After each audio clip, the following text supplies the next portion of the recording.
گرما زیده و دکیل نبتنه گفنه بو ساخلمیه لموسکو بلکه هر بسا دبنه اگر بهای نانی جیل جهان زیده ببید. روسیا کولات سیل جهانی که گرمید فروشد تخمین دکت هرش نو کپیتش 20 صده جه دخل و دان خوش دست دایه.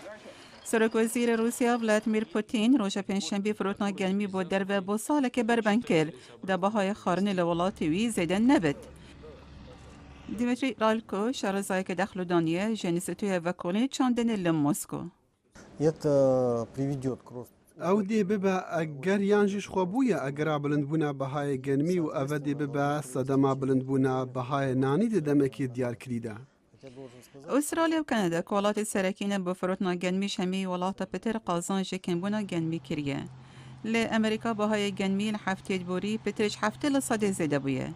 لی شارزای بازارا الان نکمن دبیجد بهای گرمی هشتا گلک نچوی سری هکر گل بره هف بر بکین. اگر تو بنیری وینه که مزنتر بلند بونین پیوا گنیمی گهشت بو 14 دلار سال 2008 نه حتی نه گهشتی 8 دلاران. هشتا دیاری نکنگی ماسنترین پیلا گرمه دب دماهی ایت دیمیتری رالکو دوی باور دایه که زوستان و بهارا بید با دخل دانی باش نابد. اگر باران نبن چاندنیا زوستانی نابد چاندنی دی حتی بهاری بیتا پاشی خستن بلی لحرمین چاندنیا درآمد زوستانی دی زحمتیا بینن به چاندنا طویل بهاری.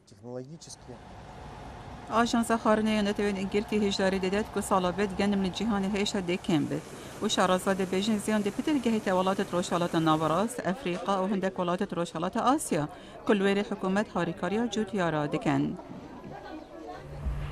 اف راپورتش پشکا کردیه دنگ امریکا هاتا بلاف کرن.